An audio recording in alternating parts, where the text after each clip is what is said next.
Some kitabu cha Ufunuo wa Yohana sura ya 16 mstari wa 8 hadi wa 9. Neno la Mungu linasema hivi: na huyo wa nne akakimimina kitasa chake juu ya jua, nalo likapewa kuwaunguza wanadamu kwa moto. Wanadamu wakaunguzwa maunguzo makubwa, nao wakalitukana jina la Mungu aliye na mamlaka juu ya mapigo hayo, wala hawakutubu wala kumpa utukufu. Damu ya Yesu Kristo. Wakati Yesu yuko na wanafunzi wake, watu wengi wamemzunguka. Mama yake na ndugu zake wakamjia, wakasimama nje, wakasema wanamhitaji Yesu Kristo. Wakamtuma mtu aingie ndani aliko Yesu Kristo ili kumuita kwamba mama yake na ndugu zake wanamuita. Yule mtu alipoenda ndani, akaenda kumwambia, Mwalimu, mama yako na ndugu zako wako nje wanakuhitaji. Wanamuita Yesu akiwa ndani na kundi kubwa la watu wanawafundisha neno la Mungu, lakini mama yake yuko nje na ndugu zake wanamuita atoke aende awasikilize.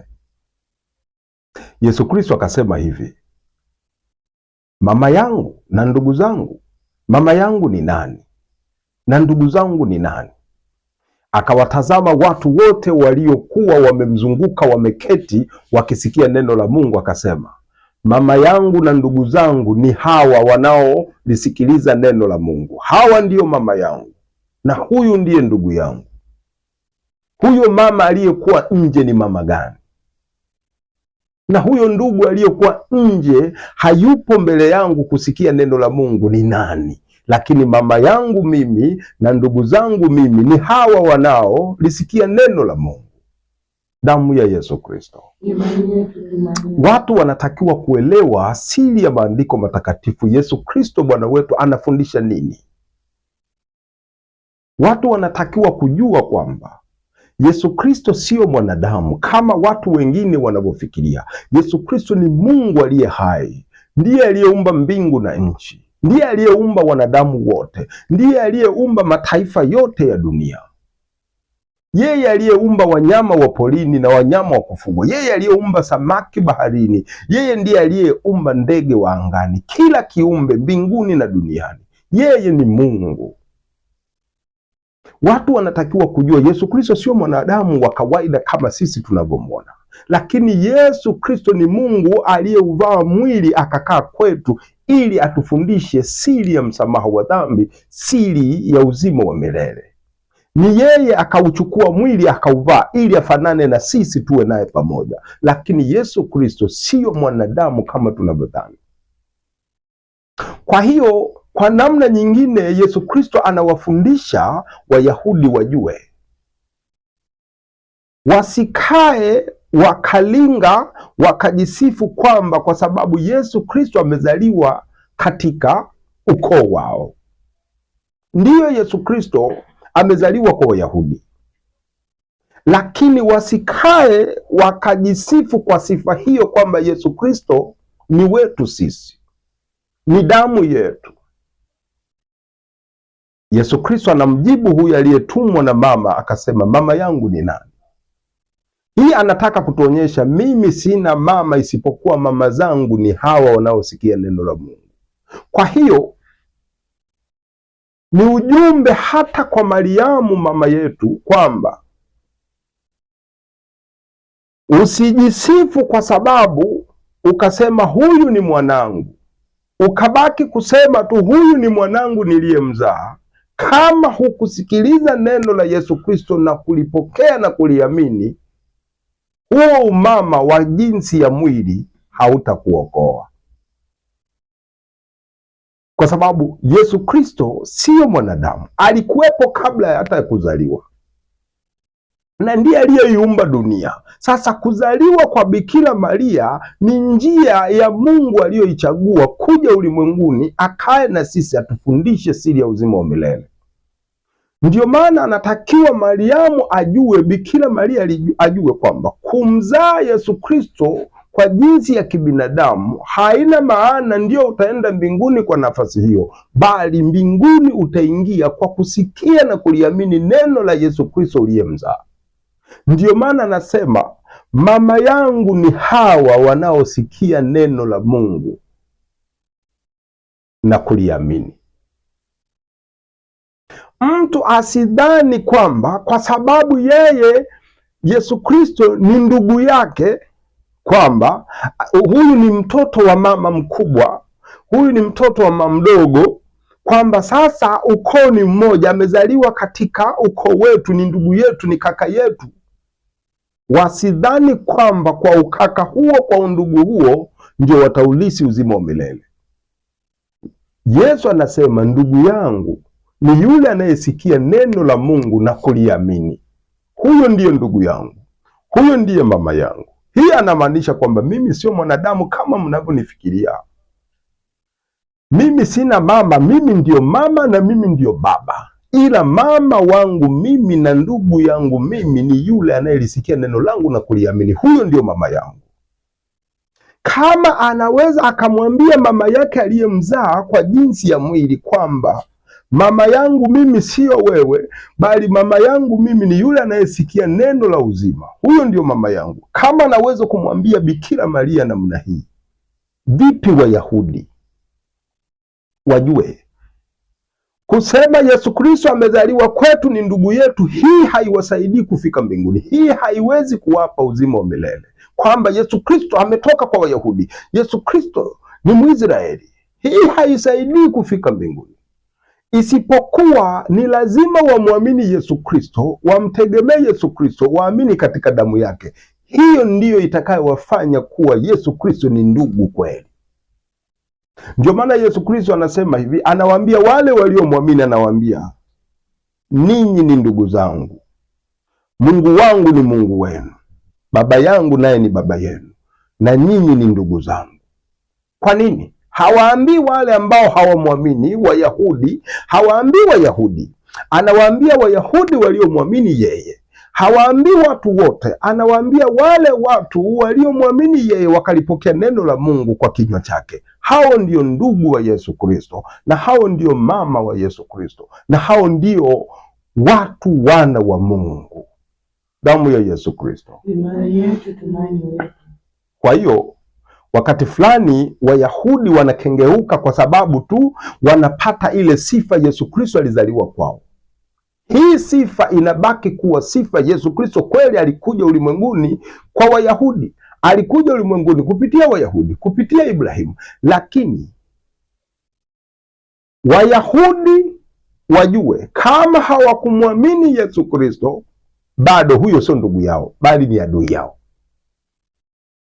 Ndio maana Yesu Kristo anasema mama yangu ni hawa wanaolisikia neno la Mungu, ndugu yangu ni huyu anayelisikia neno la Mungu na kuliamini. Huyo ndio ndugu yangu, huyu ndio baba yangu. Lakini mama kwa jinsi ya mwili haikusaidii wewe kuingia mbinguni. Watu wanatakiwa kujua. Kwa hiyo wana wa Mungu sio wale wa jinsi ya mwili. Wana wa Mungu sio Wayahudi kwa jinsi ya mwili. Wana wa Mungu ni wale Wayahudi waliomwamini Yesu Kristo, waliosikia neno la Yesu Kristo na kumwamini Yesu Kristo. Hao ndio wana wa Mungu, wale walio na imani, kwa sababu imeandikwa wote walio wa imani, hao ndio wana wa Ibrahimu. Kwa hiyo wana wa Ibrahimu sio wale Wayahudi kwa jinsi ya mwili. Ibrahimu ana watoto wengi, sio Wayahudi tu. Kwa hiyo wana wa Ibrahimu ni wale walio wa imani ya Ibrahimu kwa Yesu Kristo. Hao ndio wana wa Ibrahimu na hao ndio wana wa Mungu.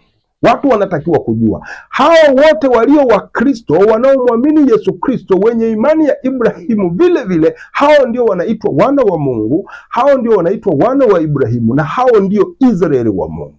Sasa Israeli wa Mungu sio wale wa jinsi ya mwili, alafu huna neno la Yesu Kristo, umepotea. Israeli wa roho, Israeli wa Mungu ni wale waliomwamini Yesu Kristo, ambaye ndio Ibrahimu anaitwa baba wa mataifa yote. Kwa hiyo Israeli wa Mungu wako ulimwenguni kote, na hilo linaitwa taifa la Mungu.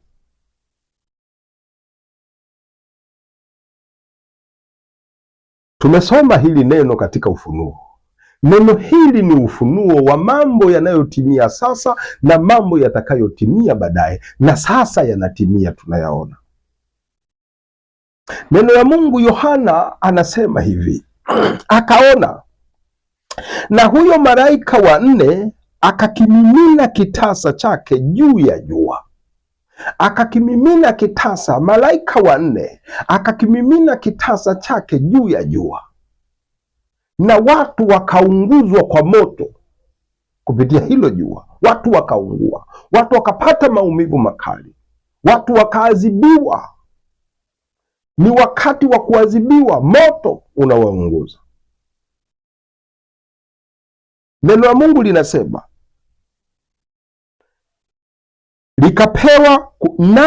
likapewa kuwaunguza wanadamu kwa moto. Wanadamu wakaunguzwa maunguzo makubwa. Sasa wanaungua. Mungu ameruhusu jua limeunguze. Jua limeunguze, ni nyakati za kuungua. Wanaungua wanadamu, wana maumivu makali, wanateseka wanadamu. Lakini cha ajabu, badala ya kutubu kumrudia Mungu awasamehe, lakini kwa adhabu hiyo, kwa mateso hayo, wanazidi kumtukana Mungu badala ya kutubu na kumpa Mungu utukufu. Damu ya Yesu Kristo. Malaika wa nne akakimimina kitasa chake juu ya jua, na Mungu akaruhusu jua likawaunguza wanadamu kwa moto.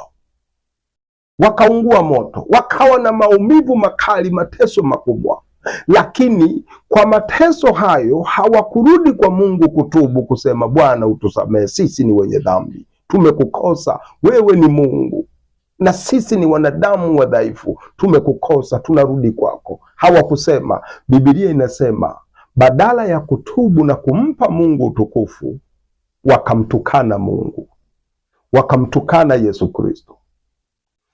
Huu ni unabii ambao mambo haya yanatokea sasa na yatazidi kutokea, na unabii huu utatimia. Shida, nani anautimiza na ukiwa upande gani?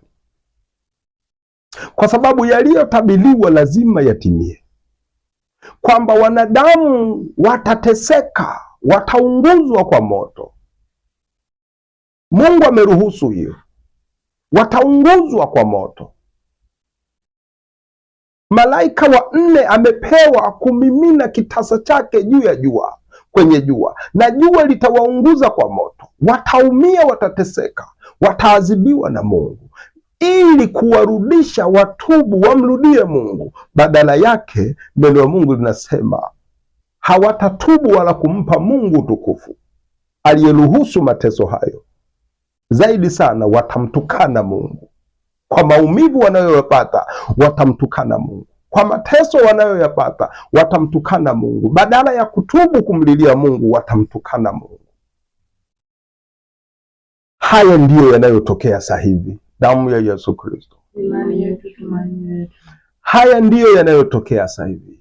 Watu wanatakiwa kujua, mbona unabii unatimia na watu wanauona, lakini hawajali.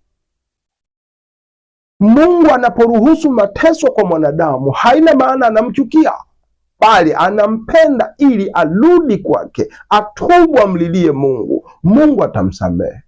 Lakini ajabu, Mungu anasema wanadamu hao watakapounguzwa kwa moto, watakapoteswa kwa moto, watamtukana Mungu kwa maumivu hayo, watamtukana Yesu Kristo. Kwa sababu ya hayo maumivu, kwa sababu ya huko kuunguzwa, badala warudi kwa Mungu, waombe msamaha wa dhambi, warudi kwa Mungu, waishike njia ya Mungu, wamwamini Kristo, wamtegemee Kristo, waombe msamaha, wao watamtukana Mungu, watazidi kufanya uovu juu ya uovu. Neno la Mungu linasema ndivyo itakavyokuwa, na sasa imekuwa. Watu wamekuwa wenye dhambi, wamemwacha Yesu Kristo, wanafanya mambo yao wanavyotaka, wanapita njia zao, wamemkubali Ibilisi, na Mungu ameruhusu jua liwaunguze. Mungu ameruhusu jua linawaunguza kwa moto, maumivu makali. ndani ya dunia. Sasa hawatubu kumrudia Mungu, hawatubu kumwomba msamaha Mungu kwa Yesu Kristo, bali wanamtukana Yesu Kristo. Haya yamekwisha kutokea kwetu na sasa tunayaona. Ni namna nyingi wanamtukana Yesu Kristo, kwa namna nyingi. Jambo nililolisikia ambalo liko sahihi linaogopesha. Linaogopesha kwa sababu watu wanafanya mambo hayo hadharani, lakini hakuna mtu anayeshituka kwamba huo ni unabii unatimia. Kama hili alilolifanya waziri mkuu wa Israeli Benjamin Netanyahu, kwa kuwa yuko kwenye vita. Marekani na Israeli wako kwenye vita, wanamshambulia Irani na Irani anawashambulia. Walichokitegemea ni kitu tofauti. Sasa wanashambuliwa na taifa hilo wasivyotarajia. Wanashambuliwa, wanateketezwa kwa mabomu ya moto, wanaunguzwa.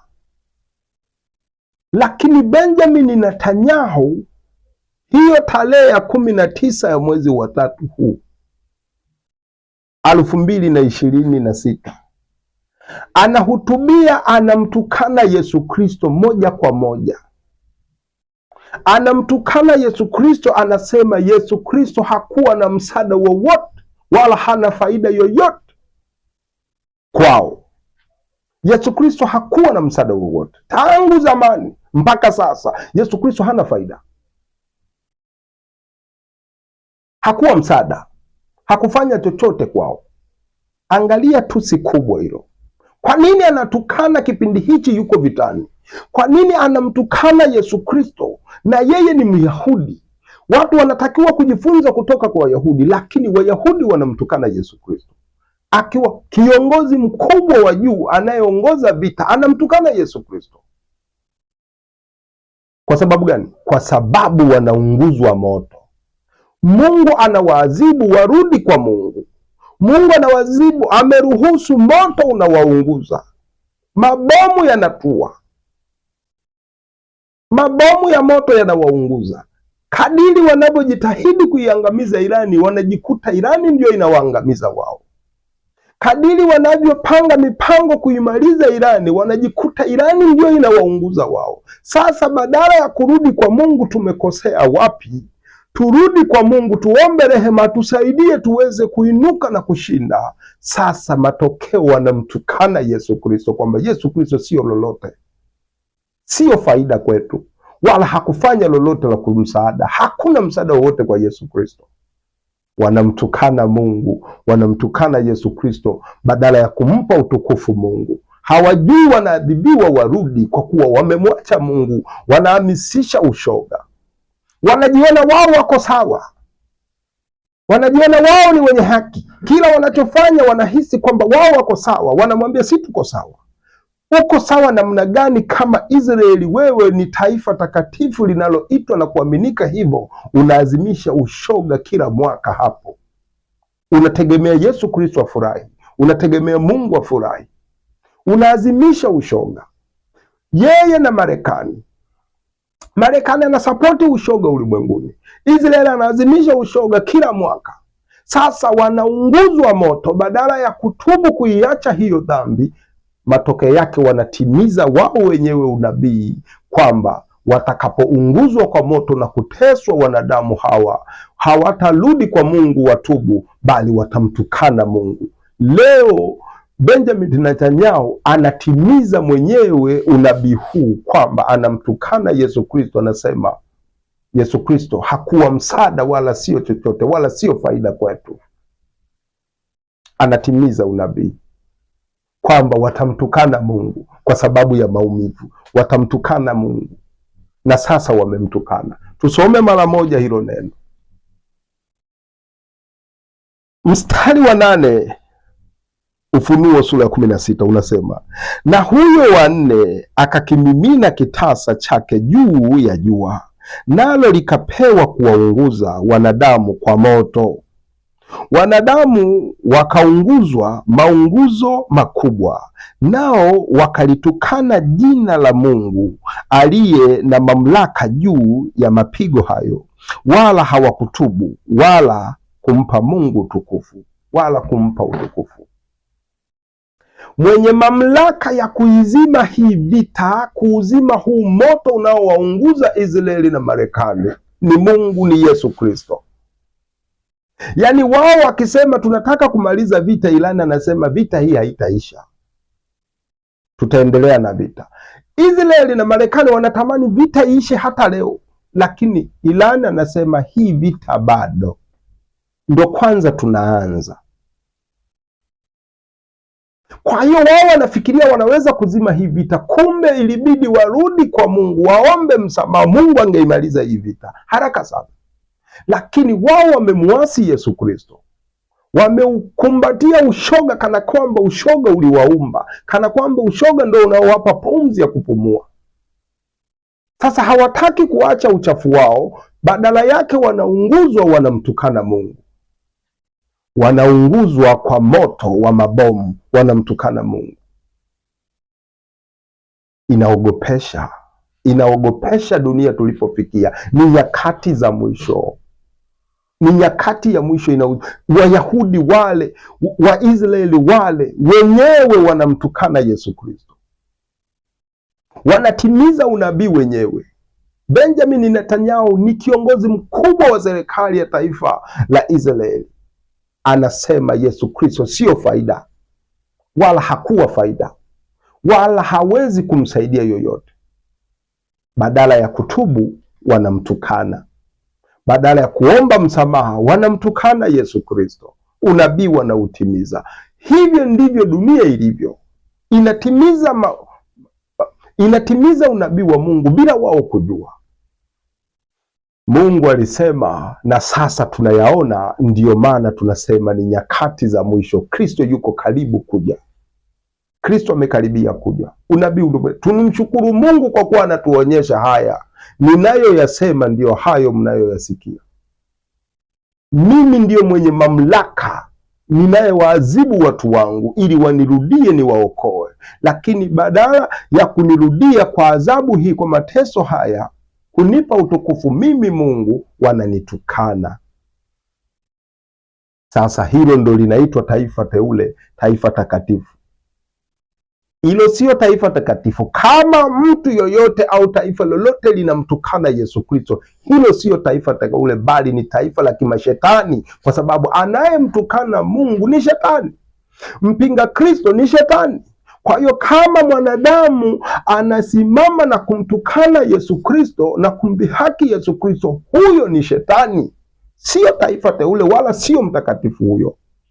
Bali yoyote ulimwenguni, taifa lolote au mtu yoyote atakayemtukuza Yesu Kristo na kuliimbia jina lake na kulitukuza jina lake na kumhubiri Yesu Kristo ndiye Mungu aliye hai, aliyeonekana katika mwili, huyo ndiyo taifa la Mungu, huyo ndiyo Israeli wa roho, huyo ndiyo mwana wa Ibrahimu. Unawezaje kusema Yesu Kristo hakuwa msaada? Wala sio msaada. Kipindi hiki unapigwa mabomu hata ushituki. Ina maana hawasomi maandiko wala hawamwamini Yesu Kristo. Damu ya Yesu Kristo haliwezi kuwa taifa takatifu kama Wayahudi wenyewe wanamtukana Yesu Kristo. Sio taifa takatifu hilo. Hilo liko linaitika chini ya Ibilisi.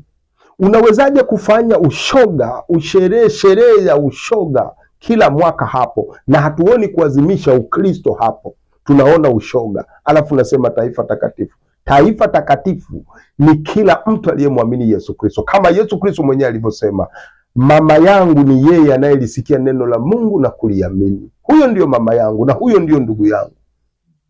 Sasa taifa takatifu la Mungu, Israeli wa Mungu, wana wa Ibrahimu ni wale walio wa imani kwa Yesu Kristo. Hao ndio wana wa Ibrahimu. Sasa wana wa Ibrahimu hawapatikani ndani ya taifa moja, bali katika mataifa yote ulimwenguni wako wana wa Ibrahimu, wako taifa la Mungu. kuanzia na Wayahudi wenyewe, kama wako watu wanamwamini Yesu Kristo. Hilo ndiyo taifa la Mungu, lakini sio aina hii ya Wayahudi.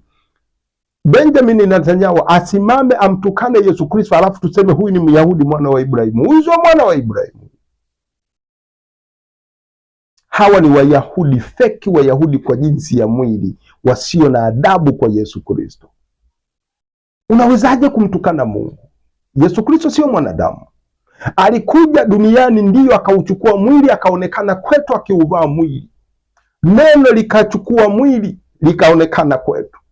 Yesu Kristo ni Mungu aliye hai wa milele, ila yeye anaweza akauchukua mwili akavaa akafanana na sisi. Sasa huyo sio mwanadamu, bali alikuja kukaa kwetu kwa jinsi ya mwili ili sisi tumuone, ili sisi tuishi naye. Yeye sio mwanadamu, yeye sio Myahudi, yeye ni Mungu, sio Myahudi. Yesu Kristo, watu wanatakiwa kujua. Ndiyo, kwa jinsi ya mwili tunamtambua ni Myahudi, lakini Yesu Kristo sio Myahudi. Maanake anaweza hata angezaliwa kabisa Afrika, tungesema Yesu Kristo ni Mwafrika. Yesu Kristo sio Mwafrika hata kama angezaliwa Mwafrika. Yesu Kristo sio mzungu hata kama angezaliwa uzunguni. Yesu Kristo ni Mungu aliye hai, sio mwanadamu.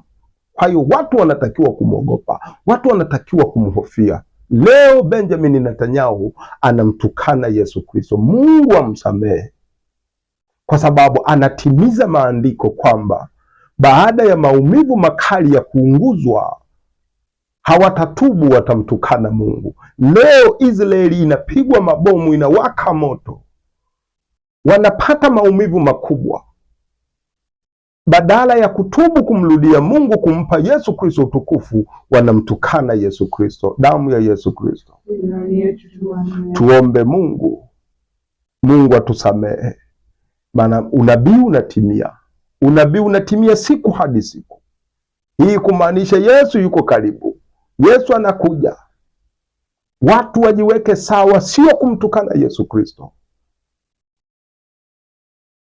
Yesu Kristo sio Mwisraeli, Yesu Kristo ni Mungu. Mimi hata Mwisraeli akimtukana Yesu Kristo, hata seme nini, nitamwambia Yesu Kristo sio mwanadamu. Wewe Myahudi ni mwanadamu, wewe Mwisraeli ni mwanadamu, lakini Yesu Kristo sio mwanadamu. Yesu Kristo ni Mungu aliye hai, aliyeiumba dunia nzima pamoja na wewe Israeli. Sasa Yesu Kristo kutoka kwenye taifa lako, hii isiwe sababu ya kusema wewe sasa kwa kila jambo tukuone uko sawa. Si kweli. Waisraeli wale wamekengeuka, wamekuwa wachafu, leo wanamtukana Yesu Kristo. Kwa hiyo Mungu anaweza kujipatia taifa lingine likawa Israeli wa roho, taifa takatifu ulimwenguni mahali popote. Ndio maana amesema ninyi mnaomwamini Yesu Kristo ni wana wateule, ukuhani mtakatifu, ufalme wa Mungu, taifa takatifu wa Kristo ulimwenguni kote. Damu ya Yesu Kristo. Mungu anapotuadhibu hatuchukii, bali anatuadhibu turudi nyuma, tumkumbuke, tumuombe msamaha, tutubu ili tuwe wake. Anafurahia hilo. Lakini Mungu anapokuadhibu, usichukue nafasi wakati huo wa maumivu kumlani Mungu, kumtukana Mungu. Utapotea. Matusi yako hayatakusaidia, kunung'unika kwako hakutakusaidia. Kumtukana Yesu Kristo hakutamuondolea Yesu Kristo ufalme, hakutamuondolea uungu wake. Wewe ndiye utakayeangamia. Damu ya Yesu Kristo. Mungu atusaidie, Mungu awasaidie, Mungu awasamehe hawa wa Israeli kwa kuwa wanakengeuka siku hadi siku. Mungu aisamehe taifa lile. Watoto wa rafiki yake Ibrahimu wanakengeuka siku hadi siku, wanamwacha Mungu wa Ibrahimu. Yesu Kristo ndiye Mungu wa Ibrahimu. Yesu Kristo ndiye Mungu wa mataifa yote. Leo anatukano na kiumbe kilichozaliwa juzi, leo kimekuwa kikubwa kwa sababu ya nguvu ya fedha na mali. Anatukana Kristo, na alaaniwe kila mtu anayemtukana Yesu Kristo, kwa sababu maandiko yanasema yoyote anayehubiri injili ambayo sio hii tuliyoihubiri sisi na alaaniwe. Yesu Kristo sio wa kutukanwa, yeye ni Mungu. Na ndio maana katika kitabu cha Ufunuo anasema Mungu akaruhusu jua liwaunguze kwa moto. walipopata maumivu makali na mateso badala ya kutubu kumrudia Mungu, wakamtukana Mungu. Na sasa tunaona duniani jinsi watu wanavyomtukana Mungu. Damu ya Yesu Kristo. Amen. Amen.